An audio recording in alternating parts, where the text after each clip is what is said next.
Icône, Paul et Barnabas entrèrent ensemble dans la synagogue des Juifs. Ils parlèrent de telle manière qu'une grande multitude de Juifs et de Grecs crurent. Mais ceux des Juifs qui ne crurent point excitèrent et aigrirent les esprits des païens contre les frères. Ils restèrent cependant assez longtemps à Icône, parlant avec assurance, appuyés sur le Seigneur, qui rendait témoignage à la parole de sa grâce et permettait qu'il se fasse par leurs mains des prodiges et des miracles. La population de la ville se divisa. Les uns étaient pour les Juifs, les autres pour les apôtres. Et comme les païens et les Juifs, de concert avec leurs chefs, se mettaient en mouvement pour les outrager et les lapider, Paul et Barnabas, en ayant eu connaissance, se réfugièrent dans les villes de la Lycaonie, à Lystre et à Derbe, et dans la contrée d'alentour. Et ils y annoncèrent la bonne nouvelle. À Lystre se tenait assis un homme impotent des pieds boiteux de naissance et qui n'avait jamais marché. Il écoutait parler Paul et Paul, fixant les regards sur lui et voyant qu'il avait la foi pour être guéri, dit d'une voix forte: « Lève-toi droit sur tes pieds. » Et il se leva d'un bond et marcha. À la vue de ce que Paul avait fait, la foule éleva la voix et dit en langue lycaonienne: « Les dieux, sous une forme humaine, sont descendus vers nous. » Ils appelaient Barnabas Jupiter et Paul Mercure, parce que c'était lui qui portait la parole. Le prêtre de Jupiter, dont le temple était à l'entrée de la ville, amena des taureaux avec des bandelettes vers les portes et voulait, de même que la foule, offrir un sacrifice. Les apôtres Barnabas et Paul, ayant appris cela, déchirèrent leurs vêtements et se précipitèrent au milieu de la foule en s'écriant: « Ô hommes, pourquoi agissez-vous de la sorte? Nous aussi, nous sommes des hommes de la même nature que vous, et vous apportons une bonne nouvelle. Nous vous exhortons à renoncer à ces choses vaines pour vous tourner vers le Dieu vivant qui a fait le ciel, la terre, la mer et tout ce qui s'y trouve. Ce Dieu, dans les âges passés, a laissé toutes les nations suivre leur propre voie, quoiqu'il n'ait jamais cessé de rendre témoignage de ce qu'il est, en faisant du bien, en vous dispensant du ciel les pluies et les saisons fertiles, en vous donnant la nourriture avec abondance et en remplissant vos cœurs de joie. À peine purent-ils, par ces paroles, empêcher la foule de leur offrir un sacrifice. Alors survinrent d'Antioche et d'Icône des Juifs qui gagnèrent la foule et qui, après avoir lapidé Paul, le traînèrent hors de la ville, pensant qu'il était mort. Mais les disciples, l'ayant entouré, il se leva et entra dans la ville.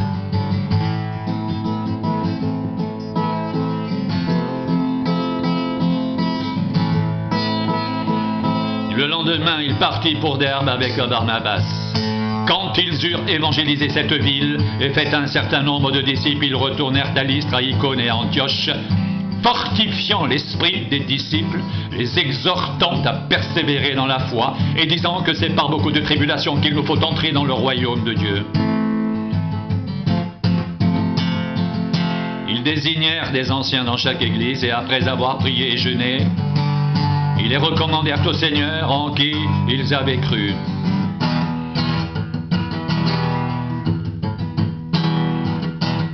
Traversant ensuite la Pisidie, ils vinrent en Pamphylie, annoncèrent la parole à Perge et descendirent à Attalie.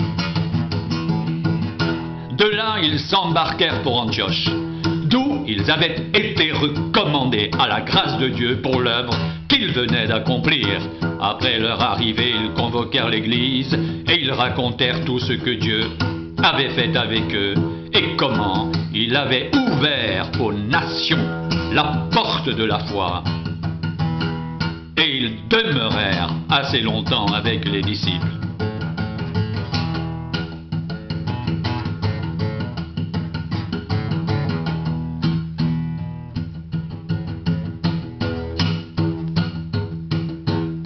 Quelques hommes venus de Judée enseignaient les frères en disant: « Si vous n'êtes circoncis selon le rite de Moïse, vous ne pouvez être sauvés.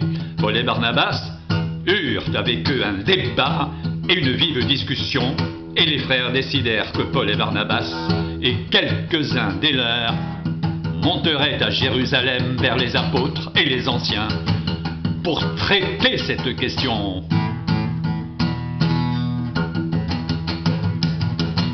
Après avoir été accompagnés par l'Église, ils poursuivirent leur route à travers la Phénicie et la Samarie, racontant la conversion des païens, et ils causèrent une grande joie à tous les frères. Arrivés à Jérusalem, ils furent reçus par l'Église, les apôtres et les anciens, et ils racontèrent tout ce que Dieu avait fait avec eux.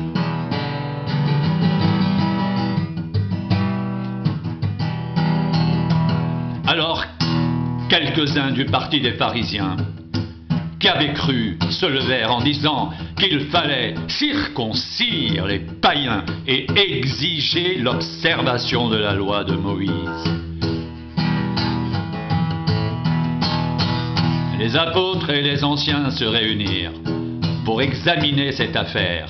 Une grande discussion s'étant engagée, Pierre se leva et leur dit: « Hommes frères, vous savez que dès longtemps Dieu a fait un choix parmi vous, afin que par ma bouche les païens entendent la parole de l'Évangile et qu'ils croient. Et Dieu qui connaît les cœurs leur a rendu témoignage en leur donnant le Saint-Esprit comme à nous. Il n'a fait aucune différence entre nous et eux, ayant purifié leur cœur par la foi. Maintenant donc, pourquoi tentez-vous Dieu en mettant sur le cou des disciples un joug que ni nos pères ni nous n'avons pu porter?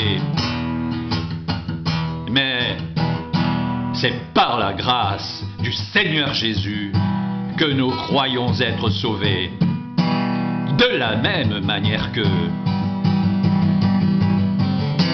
Toute l'assemblée garda le silence, et l'on écouta Barnabas et Paul, qui racontèrent tous les miracles et les prodiges que Dieu avait faits par eux au milieu des païens.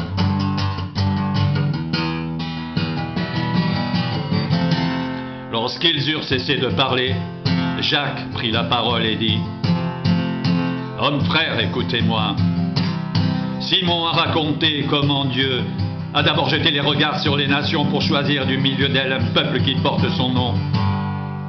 Et avec cela s'accordent les paroles des prophètes selon qu'il est écrit. Après cela, je reviendrai et je relèverai de sa chute la tente de David. J'en réparerai les ruines et je la redresserai, afin que le reste des hommes cherchent le Seigneur, ainsi que toutes les nations sur lesquelles mon nom est invoqué, dit le Seigneur, qui fait ces choses et à qui elles sont connues de toute éternité. »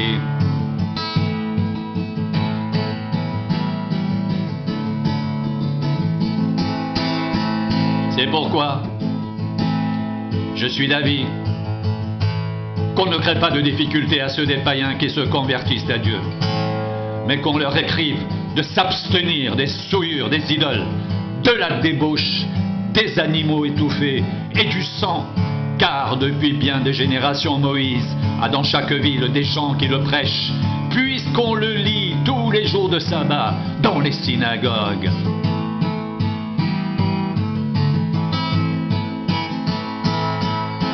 Alors, il parut bon aux apôtres et aux anciens, et à toute l'Église, de choisir parmi eux et d'envoyer à Antioche avec Paul et Barnabas, Jude appelé Barsabas et Silas, hommes considérés entre les frères. Ils les chargèrent d'une lettre ainsi conçue: les apôtres, les anciens et les frères, aux frères d'entre les païens qui sont à Antioche, en Syrie et en Cilicie, salut. Ayant appris que quelques hommes partis de chez nous et auxquels nous n'avions donné aucun ordre. Vous ont troublés par leurs discours et ont ébranlé vos âmes. Nous avons jugé à propos, après nous être réunis tous ensemble, de choisir des délégués et de vous les envoyer avec nos bien-aimés Barnabas et Paul, ces hommes qui ont exposé leur vie pour le nom de notre Seigneur Jésus-Christ. Nous avons donc envoyé Jude et Silas, qui vous annonceront de vive voix les mêmes choses. Car il a paru bon au Saint-Esprit et à nous de ne vous imposer d'autre charge que ce qui est nécessaire, savoir de vous abstenir des viandes sacrifiées aux idoles, du sang, des animaux étouffés et de la débauche, choses contre lesquelles vous vous trouverez bien de vous tenir en garde. Adieu.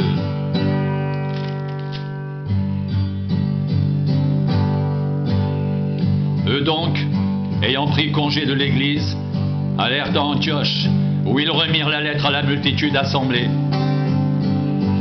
Après l'avoir lu, les frères furent réjouis de l'encouragement qu'elle leur apportait.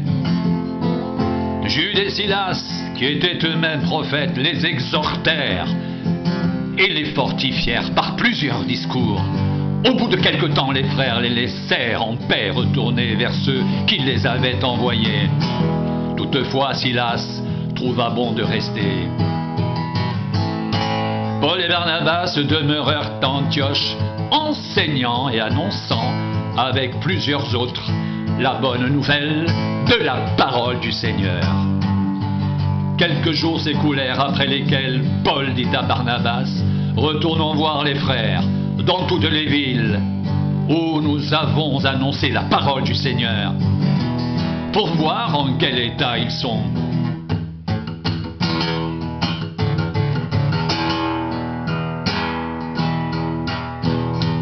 Barnabas voulait emmener Jean, surnommé Marc. Mais Paul jugea plus convenable de ne pas prendre avec eux celui qui les avait quittés depuis la Pamphylie et qui ne les avait point accompagnés dans leur œuvre. Ce dissentiment fut assez vif pour qu'ils se séparent l'un de l'autre. Et Barnabas, prenant Marc avec lui, s'embarqua pour l'île de Chypre.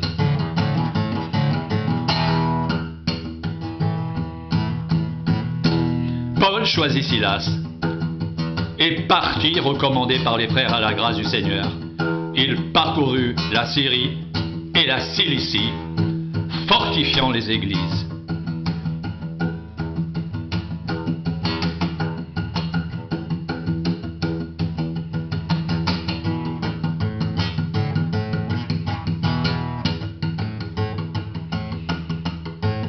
Il se rendit ensuite à Derbe et à Lystre.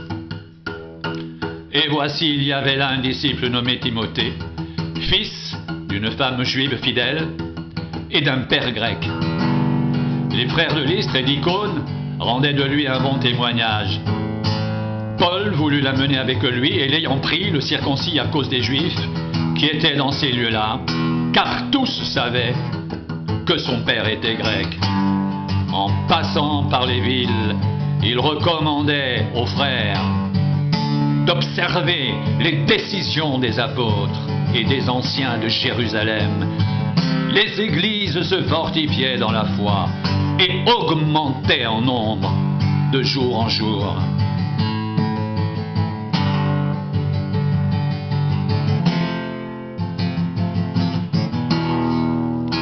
Ayant été empêchés par le Saint-Esprit d'annoncer la parole dans l'Asie, ils traversèrent la Phrygie et le pays de Galatie.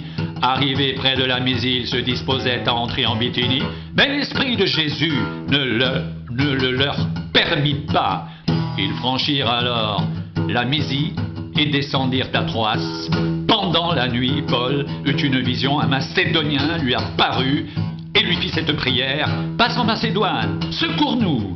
Après cette vision de Paul, nous cherchâmes aussitôt à nous rendre en Macédoine, concluant que le Seigneur nous appelait à y annoncer la bonne nouvelle.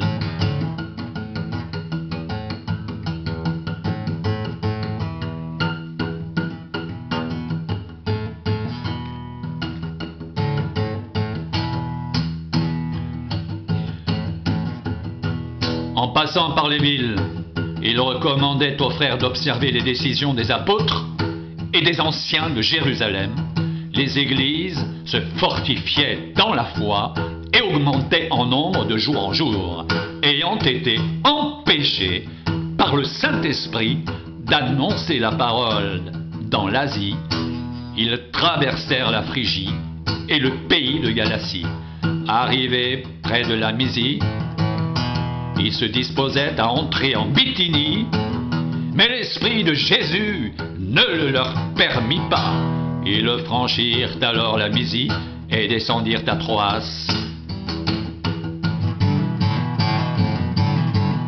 Pendant la nuit, Paul eut une vision.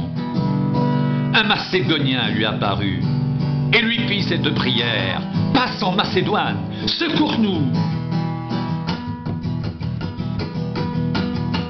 Après cette vision de Paul, nous cherchâmes aussitôt à nous rendre en Macédoine, concluant que le Seigneur nous appelait à énoncer la bonne nouvelle.